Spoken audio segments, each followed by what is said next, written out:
Inside Story Uganda. Real Soul chairman wa Uganda Caucus.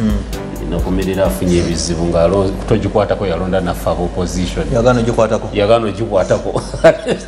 Ebizibu nafuna bingi. Bamunyolo mukono. Simanyi naye mpulira intelligence jefuna nti bakyakuliko. Bakyamuliko. Tebakuvira kawo. Toyinza muvira kawo.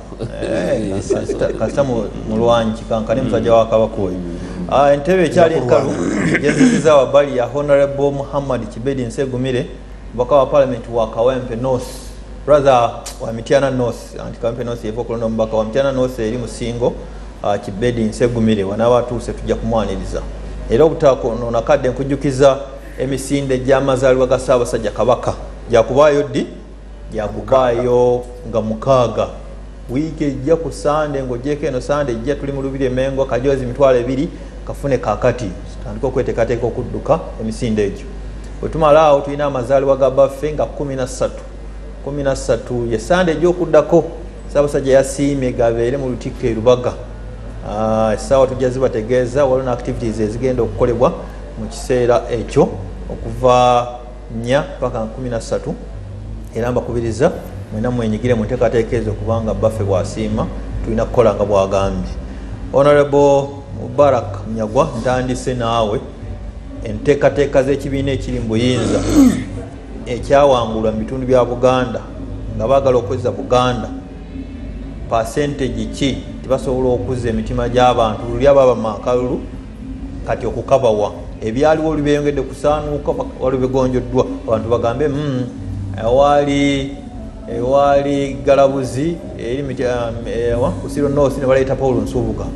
ewali eno ne baleeta ono bwati bwadde esobola tesobola abatulaba njaba bakitegeere waliwo ekirwadde kye bayita ekya kansa kokolo malignancy ekizimba ekitundu ekikwatibwa kansa waliwo stage gyatuukako nga takyasobola kuwona abatemako obutemi kitundu polisi ya NRM nyinza ga yalwala kansa polisi zaabwe zalwala kansa natuuka ku stage 4 abalwadde b'obulwadde wabali bansonyiwe so suubira nti NRM ekyalina kyesobola okuddaabiriza naddala wano mu Buganda Danistan mu Buganda wano levels of awareness ziri waggulu levels of awareness abantu bamanyi nnyo bagoberera nnyo kyogamba okumanyi oba balabufu nnyo exactly obulabufu n'okulondola kuli waggulu President Museveni ne NRM enkola yaabwe yasukuma wiiki gye bajja nayo nga baleeta policies ebyokusindika obusindika wiiki mu maaso buli wiiki bajja n'ekiboozi ekyongerayo mu Buganda wano byatuuka ne bidiba ng'abantu tebakyayinza kubikkiririzaamu ebino myoga operation wealth creation youth livelihood program gundi parish development model wano mu Buganda abantu basoma amawulire buli lunaku atagasomye lupapula lw'amawulire agala ku BBS telefina atagala ku BBS telefina abanesimu mu ngalo lumamyo so tosobola kubalimba kanku ekyokulabirako abatulaba bitegeere bulungi emboozi zonna eddwaliro ly'e Lubowa fene tukoyawo obumbi n'obumbi ebikumi n'ebikumi by'obumbi International Hospital liri wali mu Buganda omusingi guli wali mu Buganda ndiri mu waliwo Kyadondo Makinde Saabagabo mu Buganda emboozi zino zonna nti ono bamuwadde bilioni 6 agende akola eddagala ennammanvi biri wano mu Buganda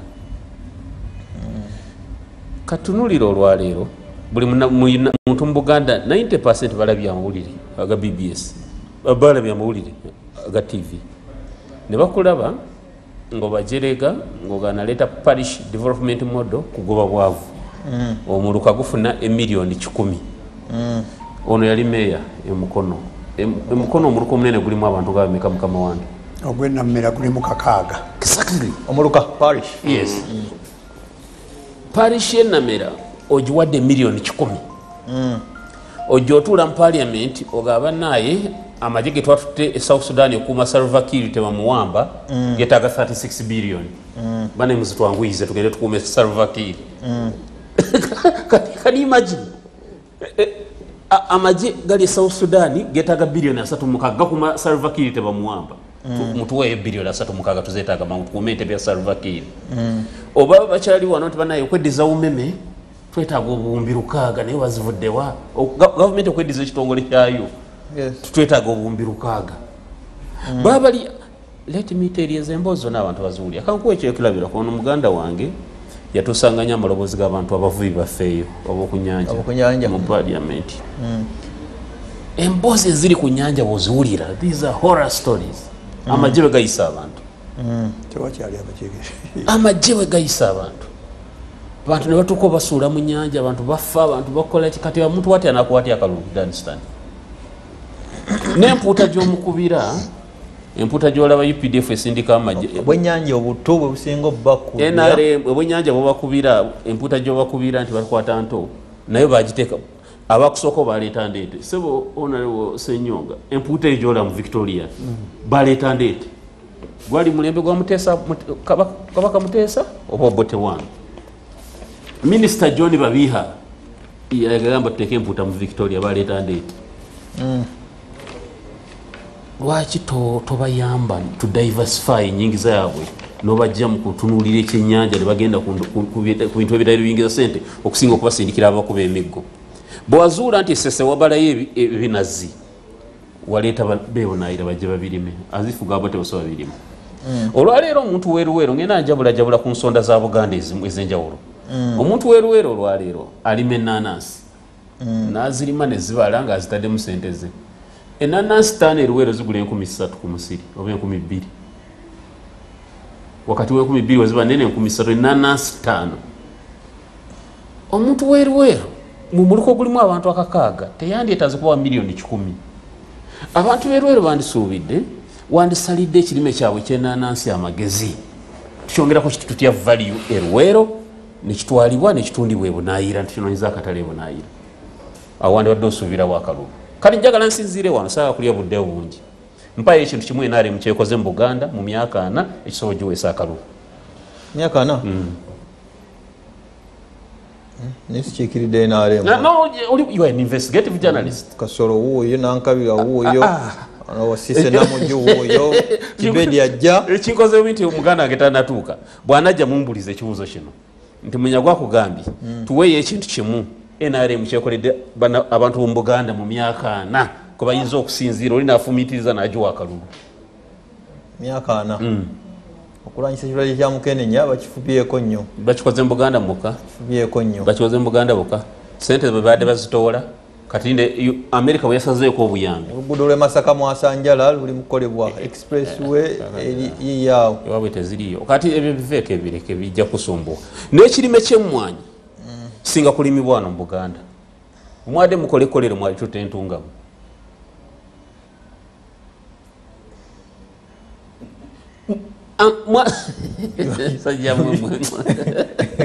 sajamwe mumujoga mbulira no see emotions ati golesa omulamwa nti Buganda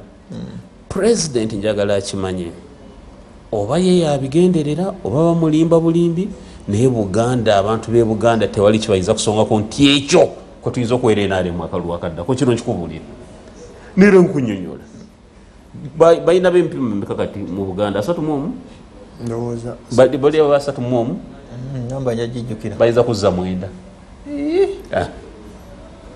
teka wabiri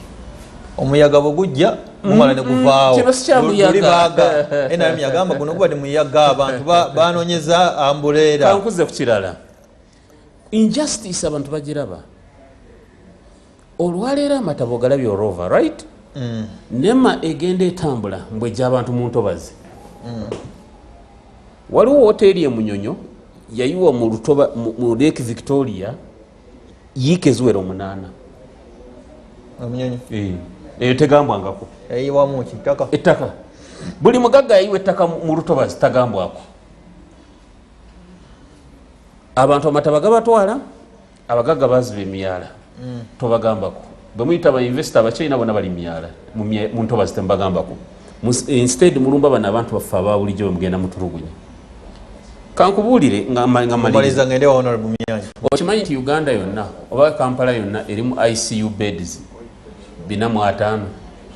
eza abalwadde malwaliro 405 naye ng'ebisatu mu ensanvu za malwaliro g'abantu private hospitals. Actually, ebisatu mu ekyenda za private hospitals. So what are you insinuating? Kiki otegeeza mu ekyo kubanga to have a thriving climate oba business gundi government yebeereseewo embeera kyenjagala okujjayo n'ozimba eddwaliro. Njogera ku affordability nti omuntu alwadde omuntu wa bulijjo owekalagala gy'ogamba bw'ayagala nnyo kwenaale akalulu ayinza ogikawa taata wa alwadde bayitaga ICU bed wemukono akola atya agijjawa ate mu private za bbeeyi nnyo emukono mpaayo kale eddwaliro mwayinza ofuna ICU bed ebbeeyi olona mirembe awo y'omukono mulimu ICU naye era eba yakusasula bajja kugamba olunaku milioni 7 kati eba wagiteerayo omuntu wa bulijjo wemukono oli omulonzi kati enjaga okutegeeza empale bweggwamu lasitiika ne bw'oginyweza otya esigala egwa waliyambala ku mpale ez'empulutuzo ffe twakulira mu mbeera nzibuzibu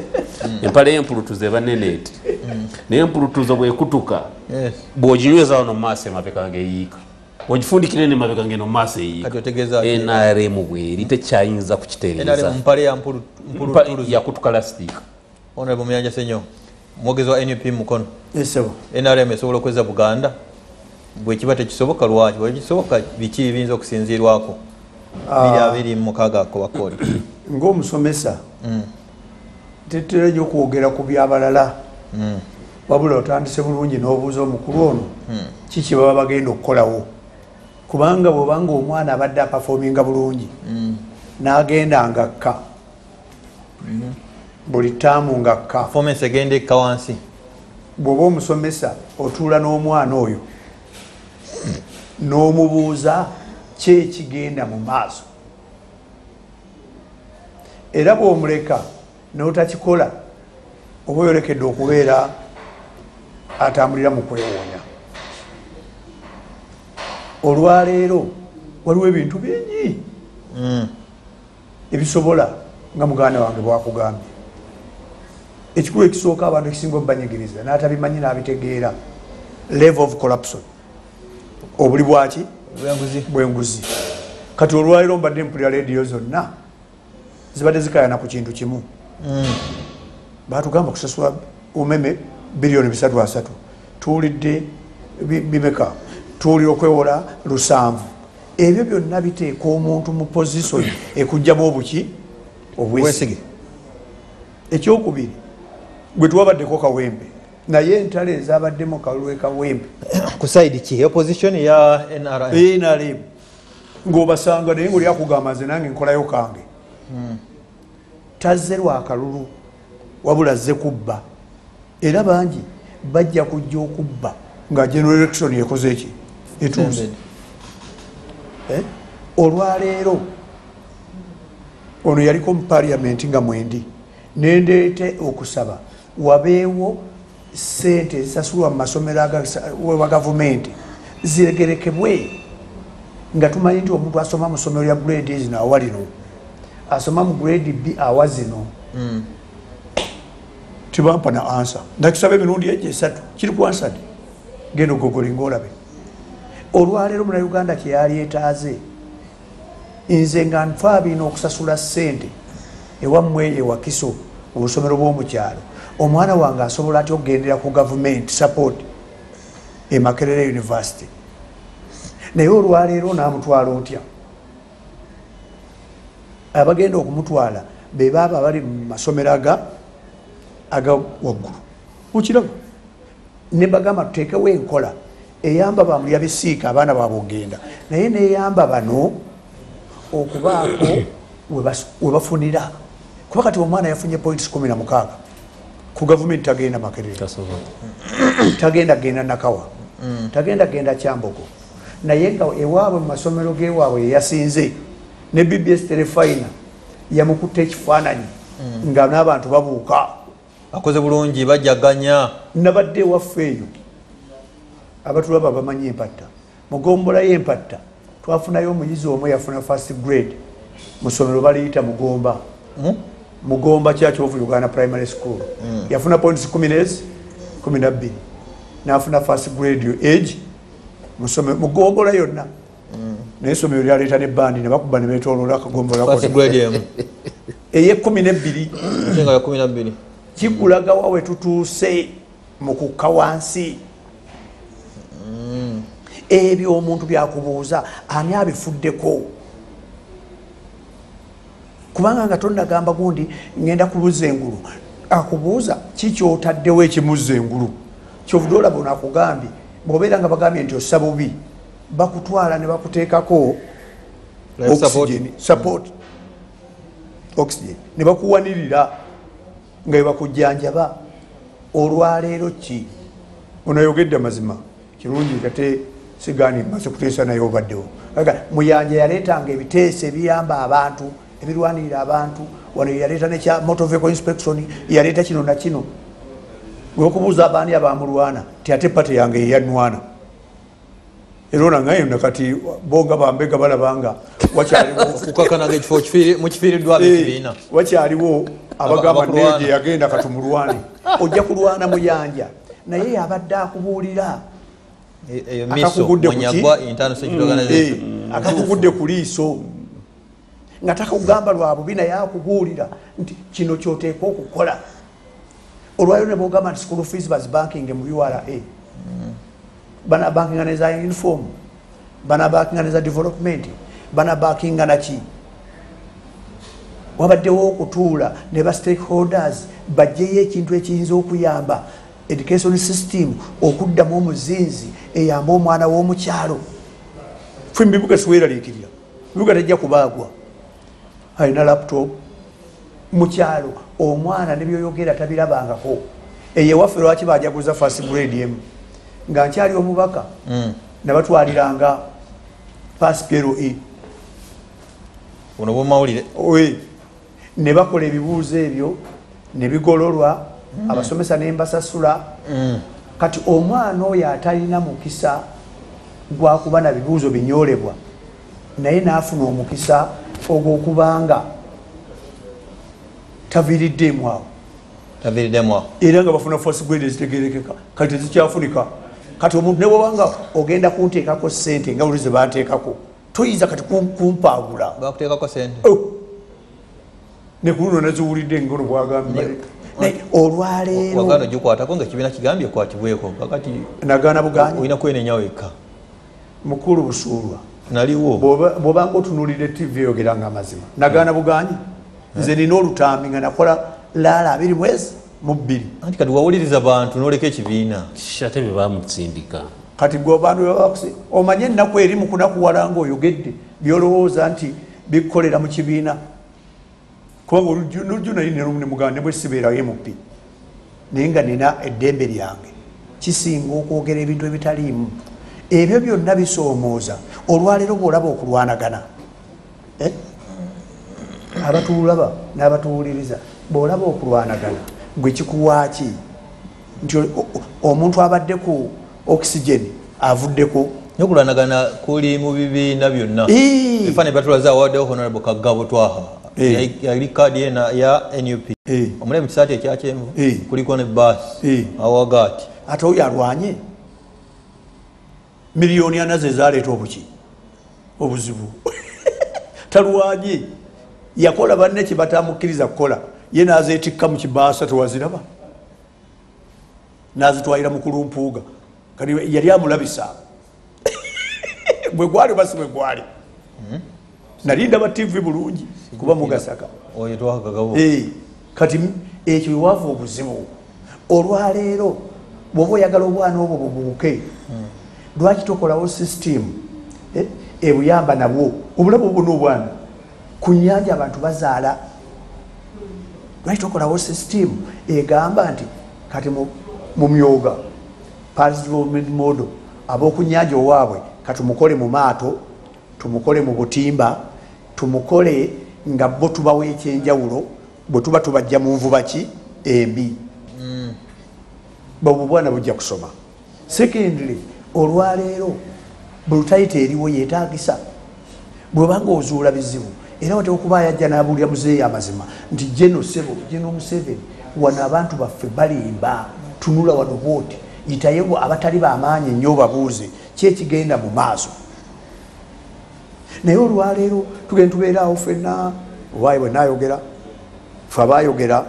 ebyatuviiramu baabiraba kati olina bwalaba nga kyeyaliogedde kyekituufu akuba bukubi ki mu ngalo kati okomekeza ogamba NRM tesobola kwezeza bitundu bya Buganda nga tetunuulidde bizibu ki ebireese omutindo ogenda nga gukka n'ebisolovinga kati fe amasanyalaze bwe gavaako ennaku zino gadde gavaavaako nnyo gakyavaako sigabadde gavaako ennaku zino gavaako nnyo omuntu wa wansi agamba bugambi nti wakiri balirese umeme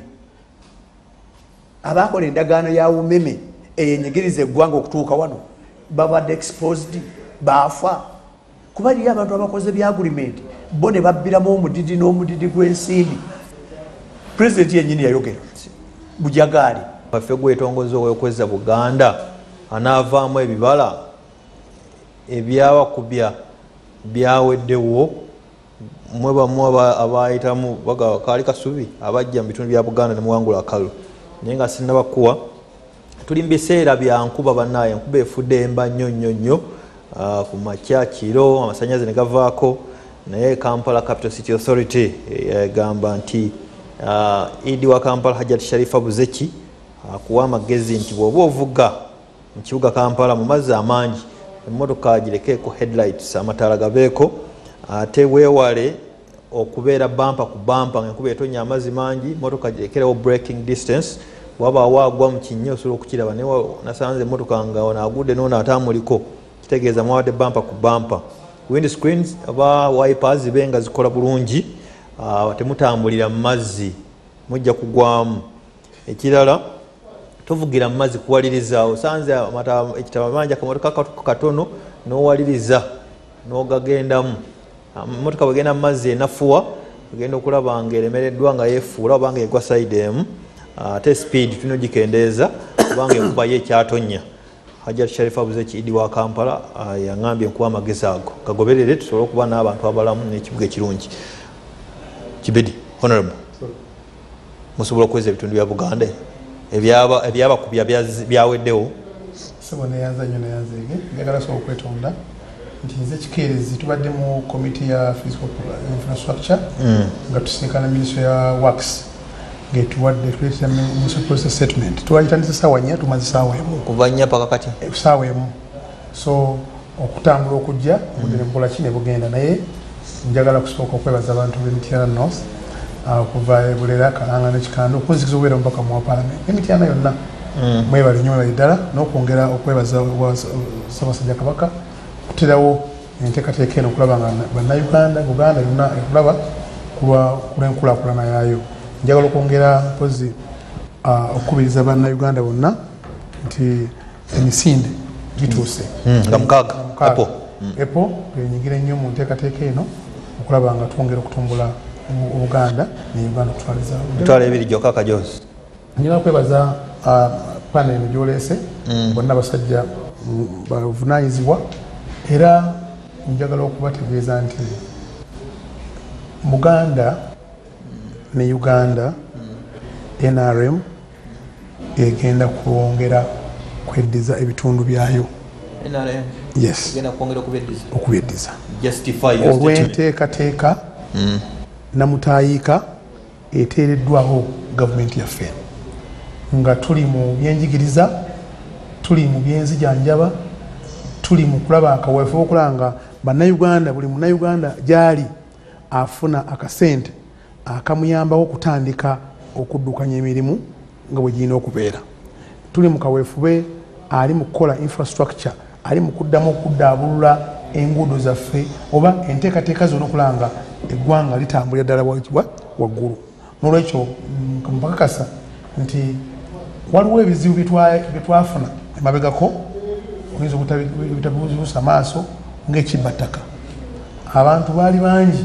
abenyigira mu kibbattaka n'embonyaabonya abantu newankubadde nga tebaali bantu ba NRM naye waliwo obulaggajjavu n'obutateekayo nnyo maanyi okulaba nga abantu ba wansi bayambibwako mu nteekateeka eyo muntu yajjanga n'omupoliisi najjanga n'owamagye nalowooza nti gavumenti ekoze eki ekirimu kumbe nga tekikola ki nga tekirimu kyokulabyeko wadde olaba ekibuga pulezidenti omusajja omu yabadde nga alimu akulwanyisa mubaka wa parliament alwanya okubba ettaka naye nga afuuse ebbereegi president nti oyo nedda agende munda abantu baweebwa obuvunanyizibwa balekebwe ku ttaka nga amateeka gakolaki bwe gali nolwekyo bannaffe banabo bakiraba nti bw'ogenda mu byenjigiriza abavuka baffe emabegako ebyenjigiriza bibadde weebiri naye byongeddemu amaanyi twongeddemu amaanyi batya tukyusizza curriculum nti abantu baffe abadde basoma curriculum abantu baffe abadde basoma mu nsoma eri yaffe kati yakyuse nti omwana ayagala asome ate era ng'akwatako nokukolaki nokukwatako kimuwe mu maaso eri ne bwana batagenze nnyo muwala asobola okubaako byakola netugamba nti bwabanga omwana asobola okuva mu senior 4 natasobola kweyongerayo asobola okugenda nabeera skill nabamuskiringa nasoma okubajja nasoma okukanika nasoma okuwokya welding nga ensi ezo zemulaba ezakola edda bwe zikola kubanga bw'otunulira emmotoka gyetuvuga bw'otunulira enzigi zino zitukola omuntu tayetaaga kugenda ku university okufuna diguli kusobola kudesigninga design ya moto kuba tama okusobola kuliteeka ku bode moka nekolaki netambula so waliwo abakola ebyo aba professors aba scientists ate waliwo ne bano abakola bino okuba amabaati gano nogadesigninga bulungi motoka yona akola engine namala okukola engine onaja nagibekka moka nekolaki netambula nolwekyo enteekateeka egyo tulimu nga gavumenti amakolero mangi okusinziira nga bwe gabadde luli amakolero mangi n'emirimu gyeyongedde okubeera emiki emingi singa tugenda mu nkola entuufu eya PDM gyemulaba nti buli muntu yenna okukyalo afuna akasente n'obusobozi ne training okusobola okubaako kyatandika oba gurupu kyebatandika n'okwongeramu amaanyi nti bwe ziba nga parishes for instance tulina parish emu erimu zooni 5 endala parish emu erimu zooni 3 endala parish emu erimu zooni 9 naye nga bafuna sente zezimu so tuli mu kwetegereza ekintu ekyo okulaba nti parish erimu abantu abangi esobola okufunako akasente akasinga ku parish erimu abantu abaki abatono omwenkano equality benga ekolaki naye nga bazibba ezo anti kakati bazibba ezo sente bazibba naye tulina kutereeza na kufuna mitigation kulaba ngeri kyesobola okukolaki okuziyizamu kubanga tuwayetagala sente ojja kusanga n'omuganda Mubaraka Munyagwa ng'ewa ewuwe ne family yabamu nawo nga bapulayiza okufuna ki sente which is not bad yes kyeŋŋamba Mubaraka togamba nti family ye yonna ekika kyo kyonna kiri bulungi nga okitegedde kati nolwekyo kakati abantu batafaanako Mubaraka naye nga bali mu kika kye abeetaaga entandikwa nawo tubayambako netubagaa nti kana akasente okatukakuwadde emyaka 3 oluvannyuma emyaka 3 ojja sobola okukomya n'omulala akakoleki ate nga wako tetukomye kwako buli mwaka tukola ki tuteekayo tucontemplating nti buli parish badde efuna obukadde 10 waki eddemu efuna obukadde bimeka 2 so nolwekyo lwaki nkugamba nti NRM egenda kweddiza ebitundu ebisinga olwaki nti bannaffe bano bwe bajja mu bukulembeze balina ye bakola si bonna naye mulimu bannaffe abalina ye bakola ye bwe yagula ambulance ne biggwa naganzi kati abantu mu constituency nanga bikoze eki ebyange biwedde naye abakoze ambulance exactly naye yina byetaaga bingi omuntu oli owa wansi ayina kyayagala okukulabako ayina kyeyetaaga ayina okumanya nti oluguudo atambudde atya ayina okumanya omwana asomya atya ayina okumanya eddwaliro ligenzi litya ayina okumanya kubanga kati nga abakulu abamenya amasomero tufuna scholarships ne basaries ez'enjawulo omwana oyo atasobodde omuzadde omwana amaze senior 6 afunye 12 afunye 9 afunye 8 otegedde nga tajja genda afunye 5 tajja kuddayo mu senior 6 naye ayina omugayidinga nti kati ojja kugenda ku university naye ojja genda okusoma diploma ojja kugisoma wano bajja kuwa diploma mu diploma okugifuna university eno etuwa kino omwana ono agende ku nansinga ajja kusobola okusoma obwa nansi obulungi ng'akoze bwati nokyo abazadde abantu baffe bali wansi beetaaga okuyambako kubanga bamala okutulonda batuwa amaaso okubalabira batuwa ennyindo okubawunyiriza batuwa amatu okubawuliriza batuwa emu okuboogerera gye batakola ki gye batayogera oli mukakafu kino ekyabaddeyo nga 13 March tekikutunuza mu biki ebigenda okubaawo mu January ne February wamazeeyo amaanyi gammwe gonna n'embooko nevuga naye laba obululu bw'omwayodde nze siri mu bantu just in one constituency siri mu bantu ba encouraging bantu kubwa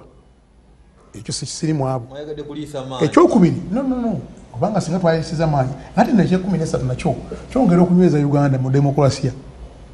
kuba yes kubanga bannayuganda bayogedde abeekawemu bwe bamaze okwogera balangiridde bwe bamaze okulangira nalukola kati yayalidde embaka parliament niwankubadde ng'ali mu gavumenti eyandibadde yagala omubaka waayo abakola ki yabaekawemu naye olwokuba nti gavumenti Uganda erina demokrasia yakkiriza era bwe yabadde eyagala okuwakanya yagala tugenda mu kooti for vote count bwe bagenze okutukaanti wuliriza kati ekyo kigambo kyo bwe bagenze mu vote count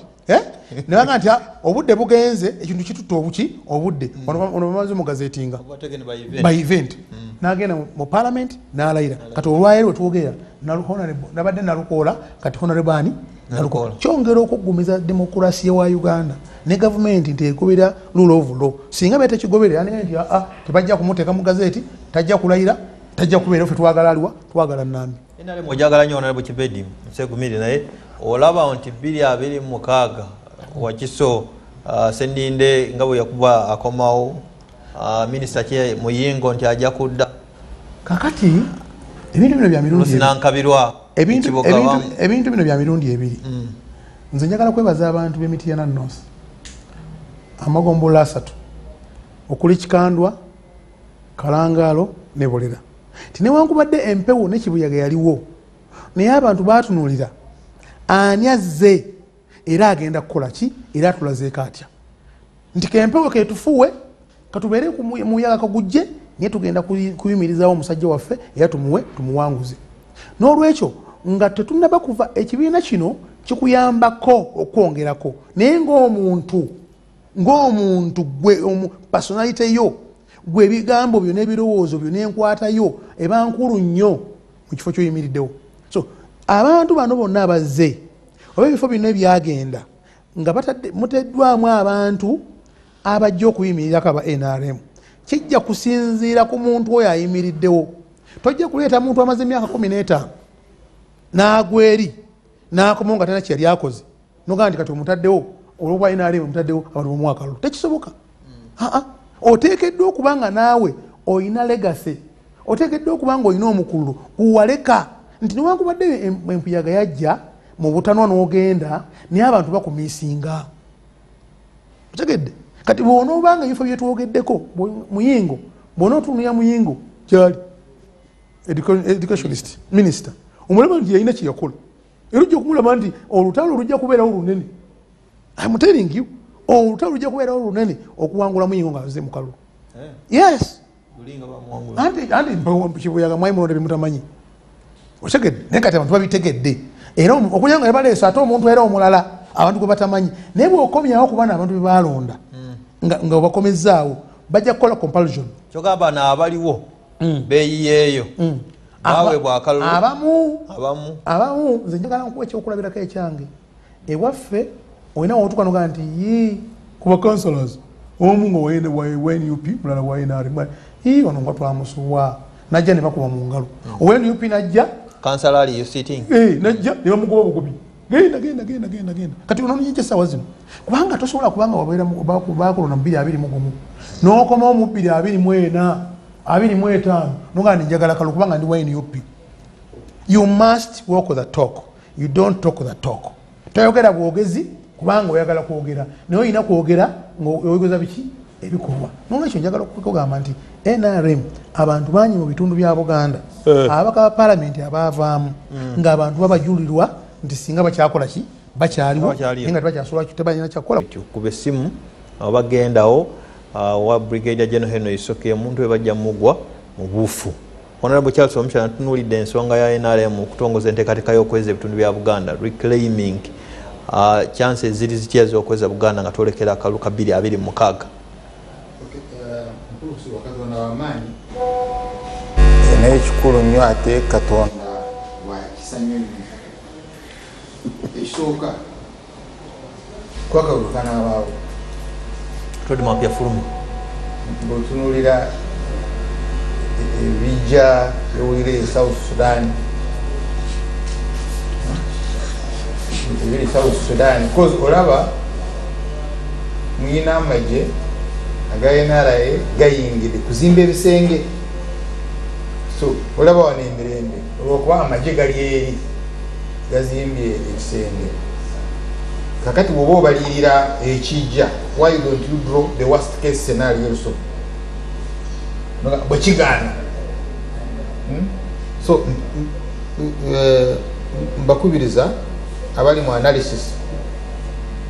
nti also tutunulire worst case scenario abagenze eri bibigana ekisenge nekigwa enjagalo zibiriza amaaso nga abasara bakiri abadinka ne mundu zaabwe nga bayingira wano nga badduka misinde bona abajjako emundu bayingidde mu byalo bagala mmere bagala ttaka so they will displace you nga bwola abakongo engeri gye badduka nga baba Congo because you have more than almost million 2 ez'aba Sudan abadduse from South Sudan so scenario number 1 tuyinza okubeera mu state of emergency kyoba olaba Kawempe waliyo jaati so bw'otunulira side emu jaga jaati bagireeta kubba kale kyoka tukikirize but why don't you also look at another side nti jaati waliwo omulabe bwe yali enoonya so mu Kawempe yali enoonya mulabe waayo anti abalabe batambulirawo yakavuyo ne bwabeera wa nsegumire nga ataddemu yero tekigaana mulabe kuyingirawo so nayingirawo n'atambulirako mu kavuyo ng'ayambadde yero so that's scenario number 1 the second scenario mu kalulu akaggwa objective ya Museveni enkulu yali ki akaggwa the strategic objective yali nti abantu bajje bangi nnyo kulonda mu central mu Buganda ne bamuwangula because yali agenda kubalyawo mu bitundu ebirala yes naye ng'amanyi agenda kubalyawo mu bitundu ebirala kulaga nti yali akisuubira nkola the strategic objective because but I will come to that point later nti ekikulu kye yali afa abantu muje yena n'alaba mu Kampala analaba mu Mukono nga lines nyingi nnyo kati kituukirize ensegumire kyabadde agamba that Uganda is a democracy bampangule n'okumpangula Mukono tumizirabe lines nyingi nnyo because manye ne message yajja ng'egamba banamboze balina okuyitamu musala amagezi gonna bayitemu NRM bakkiriza bayitemu waliwo message yajjanga waliwo abakulu abafuna message ngamba making sure nti abo bonna bakola ki bayitamu so that was the strategic objective number 1 another one yali yakumalawo Besigye and FDC because FDC yali organized naye ng'esukka Buganda ngulaba egezawo okuyingira Mankole ne Kigezi ne Rwenzori ate ng'eri Bugisu ne Teso but ne Besigye waayo so bali baagala basaanyeewo that organization so Besigye yali threat okusinga NUP no the organization in other words bw'owambidde obwa MP bwa East African Community n'ogaano wa FDC oba olwanyisiza an organized group you see I will give like for instance Buganda as an entity as a cultural organization as a kingdom it's organized it's an organized group then inayo Catholic Church is organized kati abasiraamu bafunyemu ebizibu by'amaanyi nnyo ndoza mwetagayo almost more than 50 years okuddamu okuzimba so okuba otya an organized group n'ogimalawo ne bw'obanga ofunye busuulwa nga w'amaanyi nnyo abateyenkana na kingdom ne bw'ogamba nti kati nga mwina Katikkiro ng'ali too popular but as an organization as an organized entity ng'eweddewo kyo tekibagasa You get what I mean? So kati ye NRM kyetya nnyo etya abali organized. Ne bwe mbeera nga muli 10 nga munanaso organizinga neraba nga muyina idea eyokuorganizinga etya that and what still we mufuuka national. We mufukira national eyina okubakuba bwe kyene kyetagiza okubakuba kimilitary ebakuba. And chobola wa FDC DP. So yemas ebiri Masaka oba Kyagulanyi yagitutte oba Mpuuga yagitutte as long as agitutte siwa DP Museveni talina problem. Siwa DP? Yes. So at your DP yeah, and because it's historic. It's historic. Why choita legitimate chobola mu CA bagiwe Entebbe bagana akabonero k'ebibiina but ne bakkiriza ebibiina bibeemu. You were not allowed to campaign for the symbols. Is UPC nachi? But because yabakimanyi esobola okudda nga bolaba UPC engeri jedda mulango. Yabakimanyi it can easily recover. But now let's go to the facts on ground. Nga waliwo ekimbuyaga ekyajjira ku Bulima kakati kuluna agenda. Ya Kyagulanyi. Ekyo ganti Bulimba. Katetaliwo. It was their wish. Bali bagala agenda. I met many. Nakubangana ndo kakati kuluna agenze. Nemugamba muli Musaaga. But what was the voter turn up? 3 million. Mu Buganda, the central region. It was 3 million. Kwezo 3 million nga Museveni ayinako million emu, I think around n'emitwalo 5 nga Kyagulanyi ayina obululu 1.9 million. Now bwoba oyagala kukola analysis kwekyo genda onoonye obwabesigye bwali bwenkanaki. But anyway, in terms of percentage olaba Museveni ayina 36%. Naye bwe wulira 36% olwo ati yasukka million oli yamusinzaako 9. Now katukola average districts roughly 25-24 eziri mu Buganda. That's an average ya buli mitwalo 4 oli bwamusingako. Kati question ye eri nti buno tebuli recoverable. Buli recoverable in two fronts. One, busobola okweyongera nga abadinka baze bangi. Abadinka dine bajja okulonda wano. Ate bwana gani ekisenge wekigane bajja wano bangi. Obweyongera ekyo kimu. Ekyokubiri, you can do voter suppression. Kakati nga Kawempe aba MPs ba Kyagulanyi bonna that ganga yona yaliyo but tebaweza turn up teyawera obululu 3. Ate be bali responsible ku turn up bo bagende ku makalo okunga babo bajje balonde because abantu okujja okulonda ennyo kyali kiyamba bo but nawe tunulire Buguma eryaliyo but abalonda omukenda omulala orafure gumu kitundu si emtwala ebiri mu kitundu that's emtwala ebiri mu kitundu balirirawo kati emtwala ebiri mu kitundu Segirinya yekka voter turn obwa Segirinya alone wali bugendere 5 twice as this. So kyengeza okukolaga kiri nti abangi tebalonda, so you can do voter suppression and kino kyangu kyobola mube wali obululu ng'obululu bwa Wakiso Rukunjiri bali bamala okulonda nga ne Wakiso tebanaba kubufuna kyaliwo yes ballot papers zinezijja musawa 9 oba polling station polling station emu no jiteka abantu 15 ngana bayisa mwena ngate atene bajja no kola mpola nga machine tezina manda gazijira mpola okay yes actually that is treason. That is treason. I've told this voter suppression me I'm talking about results kisoboka voter suppression ngeri calculated nga kagenderere kutika mu calculator nogira mu bot biterera. Now the wave eyalwanyisa Museveni mu Buganda walimu a lot of insecurity. Oyinayo iron bars obutayimbwa, waliyo oyinayo bijambia, waliyo oyinabyo okukuba abantu amasasi, waliyo oyinayo okutta abakazi. You remember the murder of women babasula wano nawali.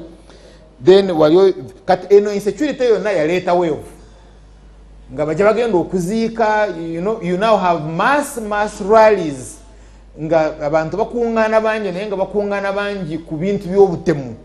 and obusungu bwajja bungi nnyo ne busitula weevu kyobana ne weevu eno evudde kawempe amagye okukuba abantu kwayamba nnyo okusitula weevu kyali kigenda kutwala almost emyaka 2 kufuna lukoolo okufuna popularity gye yafunye ng'omuntu yes mu terms of erinnya ogaba agezaho okukola nankani kukola debates ku TV live biki naye ngola tekivaayo kyali kiganya okusituka emboko yakijjayo ante emboko neryokerete twati yukola ebbugumu waliwo ebbugumu erijja and nebbugumu mu Buganda yerikola that negative energy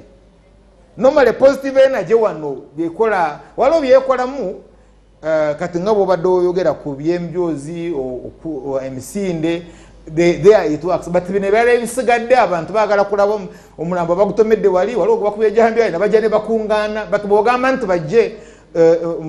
MP ayogere nabo ofuna bataano naye bwe walisuulawo omulambo bagambe nti ku mulambo guli kino kyekibadde olaba abantu bodaboda osobola n'okufuna 2,000 nga zonna ziyimira okutunuulira but gwe bagambe mujje njogere namwe mbawo ekyomugaso tobalaba you get so the psyche ya population ya wano kyova olaba ekizibu kijja nga kyamaanyi ngaekyembabulire kya Khartoum muggwawo mangu because temuwuliriza leaders at a political level. Njagala ompeeyo MP ava mu Buganda, njagala ompeeyo ava mu Buganda wali wano. Wanyi? No mityana mu Buganda. Akole even 1% yemisinde jola abantu bajje ku misinde. Tusageraganya misinde sawa sajja jayise. Tanse cheneza okulaga that why do you think in term culture ekwata population edini nekwata population na mugongo politicians ne balemwa. By the way, let me tell you, leaders mu church, the Catholic Church, the churches, more religions of ne mu culture, osanga ya abantu dunyankole ukolita abomochiri. Afsaja abomuzinzi. But ne banona politicians ogant katubano bana bamulonze bebakulemberwa cultural leader ono ne religious leader ono. Why kuacholoza byobufuzi babitwala serious? So those populations tosobola kuzirayingako rwawevuzi zazo kati the PDM is money. You see PDM, that parish developed thing, it is access to finance. Ono waliwo omuntu ku kyalo abali tasobola agenda mu banka n'afuna sente. Bwagenda ku mu PDM awo ku parish nazifuna ni wabo mu is important. Afuna kakadeke. You've said 10 million per parish. No, it is 100 million. 100 million per shillings per parish. Bebantu gabera million emu. Abantu 10 they are not small. We have given now so far each parish like 200 and abantu 10 is not small. Fitino lugero muri nyankole simanya baliteka kwata mu Uganda. Wa kikuru omunyanja urinated in a lake. Omukadde yes, but chimayisimanye chiwemura wali. Bijja kukyogere. Ku munyanja naga enyenjoro tebanje. Eyamba mu nyanja. Enyenjoro tebanje. Niwe banga site bantono. Tebantono. Kakati gwe oli watadde million 10 kisinzira ani yazifunye mu muluko ogwo and it is even akizimbirako na kumaliriza. Now ekirala waliwo campaign ezitakola ku mukulu Museveni eziringa due this morning due urume olufu tufudde kakati ono munyaga watandika nti emwanyi Buganda ekyuma bakitutte ntungamu abakolera Museveni campaign atatya first and foremost tekitwala dakiika kweta ekyuma wano ensonga nevaako ogasenga Museveni akireeta wano tekitwala dakiika kufunayo obusuubwa ne bamuwa ensimbi n'azimba ekyuma tekitwala dakiika but the larger issue eri nti bakiraba mangu nti bulimba it is easier kulimbulula because emwanyi gya Buganda tegenda genda ntungamu togenda kusanga trailers nga zetisa emwanyi kuva mu Buganda nga zitwalawa nga zitwala Ntungamu but ne bwesaba nga zibadde zitwala Ntungamu ngo Ntungamu akuwe ebbeeyi ennungi omulimi w'emmwanyi tekimunyiiza yigeti nti ono Museveni yamuwadde sente kere y'emmwanyi egula omutwalo gumu n'agigula emitwalo 5 abantu bajja nakuzeetika ku mutwe batambuze ebigere nga bwe twajjanga era omugende but you see the larger issues nti ne bwokireeta wano tekiba kya Baganda because n'ekino ekiri Entungamu si ky'Abanyankole kyoli nga muntu so tekikola now Teso Acholi zaali ziganye Museveni including West Nile to be very specific Acholi ne Teso ate baali balina n'obuyeekera bakuba n'emmundu n'okufa baafa n'abamu baabooca ne muwagonezi kati bamulonda kakati bali abaali balina omugongo bonna balinga stiiru ne balemera mmwe abaali bamwaka olwotulo because remember mwana kasitatu yabakatulo ne mumuwa obululu kati bwanaaleeta ekisinga ku tulo and you see the other larger issue Buganda eina MPs baayo ba politicians baayo bwolaba nga ekula emigo gireke genda Kisoro naawe gwe bano bagule because bwebafunawo abago beesiga oba era omushana bajja kubeera ku oyo n'obusungu bungi agenda kakati ogumbuuza kubemeka nalabye embooko za Narukoola ze bamuwa ko bamwanga embooko nga alawa kubale bamuwa kogenda kugira mwanti yaze n'omwana we n'omukyala ne mama neta ekika kyonna kabayina n'ebimuli yayise mutanuuru kati ategeeza okugamba kati batisi omulwanyi agenda okujjawo Museveni abadde ajja ne Mukasegirinyi nga gwe Mukaputira omanyanga bwafaanana do you know how Mrs. Putin looks like osobola n'okufuna ekifaananyi kye oba mukyala wa Muchina but kale ekikulaga bano they are not in war tebali mu then MPs bajja MPs abayenaalemu abangi be bawangula balayikire kukomawo yes anti manyi those contradictions kati mukyala Emilia ewe kabaale wano mu ggwanga erya Uganda era nga aweereza amawulire ebbanga eriwera yoyo Shakasali kitalo nnyo kitalo ddala kuma ekitundu kyaffe kigenda okusembayo tutunuulira Buganda okwezza rather NRM okwezza Buganda nenjagala okubuuza bo be baagala okugijjako bakoze ekimala okulaba nga bagisigaza ng'ogyeko okutunula obunafu bw'oyo yagala okugezza lulina soose n'olaba munyagwera nja kusooka naawe kakati baako kyoyogera be baagala eyagala kwezza Buganda naye waliwo abaagibajjako abagibajjako bakoze ekimala okugisigaza oba bagenda kwanguyiza oli okugitwala kubanga oli mutunuulidde nnyo ayagala okugezza kakati nzikiriza eddakiika ntonotono nsooke nebaze taata wange nzaala Haji Burhan because he's tuned in kwali alaba anterezeza nangamba okozeemu ku nsobi empuuta yagireeta mu Victoria yali Idi Amin dada minisita yali byagaggaire yali minisita wa agriculture and fisheries bebaleeta empuuta taata neyanziza ate nterezeemu ne obi wange wano captain angamanyagoga family of government yano mwagita naye taata we NRM ani waliwo ngambye wano mutaata we NRM ate lwakinga nti family yaffe atena no kituufu taata wa kibiina ky'NRM ye we NRM namunyonnyola n'agaana okuntegeera oba ye yakunyonnyola namunyonnyola n'agaana okuntegeera nagamba olaba nze nawagira UPM musajja namwagira kuba nja kulabika bubi nkaddiye endeke eno namugamba n'agaana okuntegeera naye of course I had to respect his nenga family fa basigadde government yatulemerera abo opposition bagala kujjako Buganda bo bakoze kimala kugisigaza oba bagenda kuyisa muki kakati wali ekibuuzo $1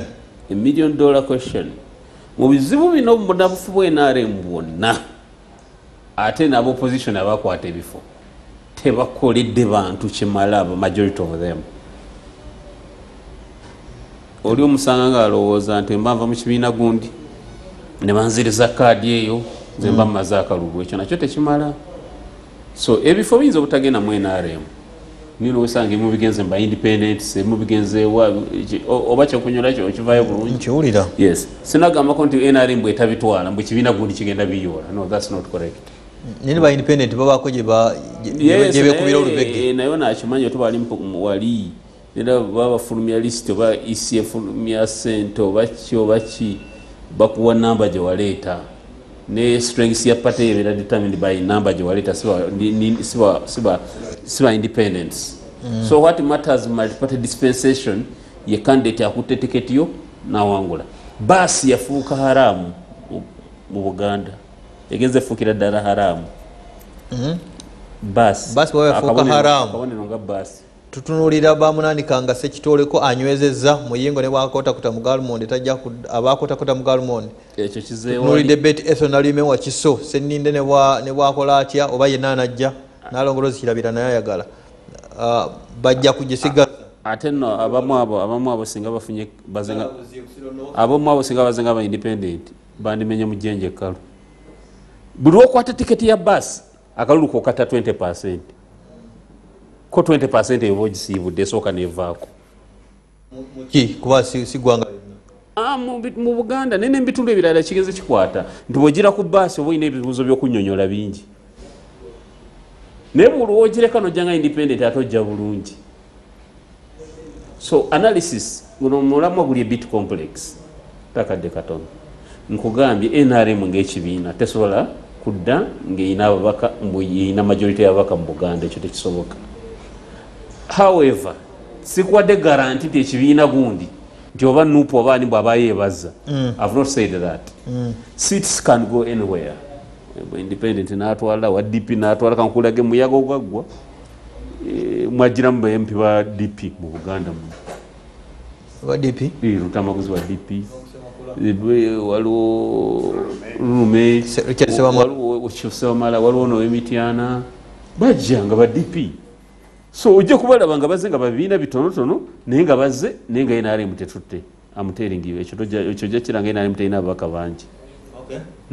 kati ate jeno yoyi kibawula okuta Museveni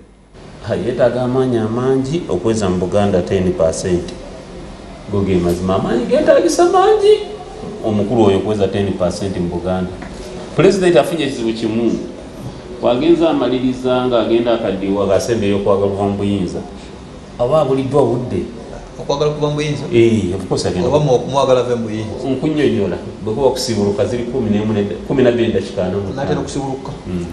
oba oyagala oba tomwagala ajja kunyuka naye mu kusemberera okunyuka oba talina bwezi budde oba talina corruption yeeyongedde nnyo mwe mukimanyi njagala otunulire baminisita bamutagambwa obwavu bwe bava nabo mu ministries otunulire baministers bwe tulina mu parliament mulimu abavubuka abato n'abawala abato bagagga bazibu namirembe bitamazire sorry bamba namirembe bitamazire naye otunulire regime y'abaministers ye tulina omulembe guno bagagga bazibu very rich kati obanenyeza bugagga bayiya mwana wange bayiya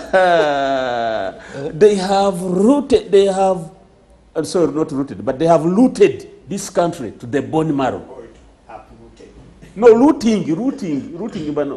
yabasirika they have looted this country to the bone marrow ba minister yes Uganda is no longer going concern anymore ne corruption is tojinenyeza kankunyonyera katolaba kino ekyawumeme kyolaba sente zigenda buli dakika zirinya waliwo agenda kizimbamu akedde 10 nga jja kibuukamu ne bilioni 2 sibula abantu so abatulaba njagala mbategeeze President Museveni yali ajja kukola amakulu nnyo singa yatoobwa President mu 96 akasanja kasajja kandi wadde bubiri busanja bubiri ensi yayagala Museveni ensi yayagala Museveni ze nalaba Museveni yajja nga ni mu 93 ku ssomero lyaffe n'atusomesa economics we oyo atagatta nnyo bulungi oyo naye nga tumulaba nga malayika omanyi malayika ava mu nnyonyi yava mu helicopter nga tumulaba nga malayika gwe bataagala olaba PDM rally zaako ate kati ze nkunyonyodde gwe nkusinga obukulu nkunyonyola ekyaliwo ensi yayagala Museveni neera singa yakiteera mu 96 singa etaata w'eggwanga lino naye keewanvu yamu kano he ended up undoing byonna bye yali akoze byonna n'abisaanyaawo yayogeranga ku kibba bululu kirwanyisa webale kati walabye akavuyo ke yakoze pulezidenti Museveni okubulawo kw'abantu kwaddawo dda buli kimu kyaddawo dda kama kw'omukisa amiina ono makanika Katooke Kirondi alina jenda n'abakulu abe bali kwanja nsonga ne NRM ekimanye nti ne mu kalulu kabira 26 egenda kukola bubi kuba olaba minisita Mulamba Balamu atugamba nti eriyo zidroni zetwalaba nga bakuba bantu awo ndi zaali za NUP. Katooke Kirondi bwagambye mwati ensonga bwaziraba. Lively watching and listening to you. Who is this? Tompa Derinya. They are following are the reasons why NRM party and government declined support in Buganda: land problems, hardship in economy, hunger, high crime rate, isolation, and multiple or unfriendly taxation. Sembusi Ivan Hirinya ndirabe Sembusi webale Bule Frederick agambye ndika Jansen okafeche NRM ina bamemba bangi mu register yayo naye mu kulonda tebalabikako lwaki ye Bule Fred kireka batuuka ne batya. Honorable Muyanja Sinyo webale nnyo ssebo mwagala okweza ebitundu naye mukoze kimala abatulaba n'abakulu bano. Yes, kubanga luli abantu abasinga bajja nga akwata kaadi nga tebalina bamulondoola ng'omukulu omu bwe yagambye, naye kati batandise okudda ku ground nti Busuulu ono n'egundi ani ku ground alina amaanyi ate agenda okugattako. Ekyo luli tikyaliwo tiwaali budde kati wakirabye Kawempe ng'omuntu akayana Nalukoola tanaweza na mwezi munuupu naye nga bwogerageranya abaliwo bamuwadde kaadi n'agenda okukola. Era gyovudde olaba Loopo yabadde ayogera nga amaze okulayira yavuga totuswaza. Kati okutandika okutunuulira abantu abesimba sebo kugenda mu maaso. Abantu balaba bali mu kuba tooki bapima. Kati obukiiko oyo balonda kati ffe tutambula mu mukono yenna munene okulaba Busuulu azzenga kansala ne Muyanja azzenga kansala ku bombi tujja mwani tusigaza awaani. Oli foot soja mulungi naye obusobozi obugenda okuweereza nebyogendako bimanyi onaagattako. Kati ekyo kyekimu ku bye tuyinza okukola kuba omuntu atali mu buyinza tojja kuganira kuteekawo factory wabula onoonya abakulembeze abesimba. Oyogedde wano ku balutamaguzi lutamaguzi togenda musanga akutte kaadi ya DP wamulaba ddanga ali eri yagamba akomera mu NUP. Kati tubagenda nabo batunuulira ye ono wasimba yo amaanyi ge mu kwagala okulya enguzi geekanawa obubbi bwe buli ki omululu tyawo yoteekako kasita katugende wano. Ebikiiko mu kyalo butambula ssebo mu byalo obukiiko mu byalo butambula okutunuulira Busuulu gwe tunaawa kuba tewaliwo esimbi omu kubanga byaffe si byakulemba mu layini ti Busuulu afunye abantu 10 gundi Muyanja afunye 2 yawangudde nedda. Kati kutunuulira n'okulaba baani abayinza okubanga bazze kwetega kubanga abantu bangi ebyobufuuzi bubimanyi. Gavumenti ebeera mu buyinza erina beetega wabiraba e Kawempe nga lisiiti zivaayo gobadde olowooza nti wamaanyi ayogera ku Bukedde rediyo n'akankanya ate sente gavumenti yebadde ezimuwa kubanga yo gavumenti kijangwira okufuna abatajja kuteesanga abatajja kugiteeka ku nninga eba mu buyinza yonna kati ye naalemu yeri mu buyinza. N'olwekyo leka kulowooza nti kati NUP yeegamba nti ababaka kambafiirwe waliwo weeraba nti olwo mubaka takoze tiye tujja kuteekawo ono kubanga abaana abalenzi n'abawala abakyala n'abaami weebali. Ekyokubiri kwe kunoonya oyo wabadde mu parliament performance ye badde etya. Bano omukulu ananjulira kati yali mu parliament obukiiko obwo bubeerako bammemba 3 n'okusoba naye babutuulako nga tebawera na 12. Segumira kikugambe wano akakiiko k'abantu 3 ne mutuuka okukabaako nga ne 12 temukoze eki temuweze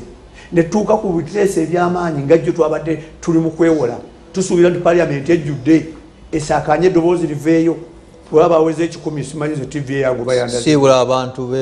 bannayuganda. Njagala kakasa abantu nti buli kibiina kyeteekateeka naye nga mweteekateeka mwegendereze n'abakulembeze b'ebibiina batwale obudde tugane kubaawo byakwogera mwogezi nti tutaddewo bameeya 2 tutaddewo bakansala 4 mutandika okugenda nga musunsula oli mumanye nti oyo abadde mulaba ayagala kujja independent oba ayagala kusuula kintu naye nga mu byonna twagala okuweereza abantu ne service delivery n'atuuka ekyo nno kunga kyekola kati eya Nuupu n'olwekyo ndowooza nti si babi okulowooza nti ddala nabo nga bano bayiiya naffe tuyiiya mbaagaliza ekiro ekirungi awangalira maaso moja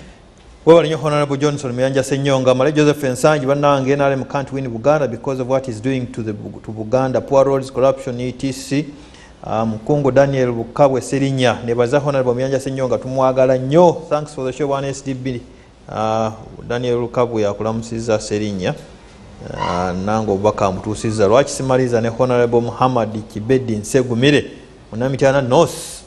Tuwulire bano bemwagala okujja kuba mulowooza bali awo basumagidde. Mpuliriza bulungi nnyo ebiteeso bya bannange era nduwa ekitiibwa. Naye ekisinga okuba ekikulu ye muntu oyo ali wansi gwe tunoonyamu akalulu. Kwe kusobola okwongera okwetegereza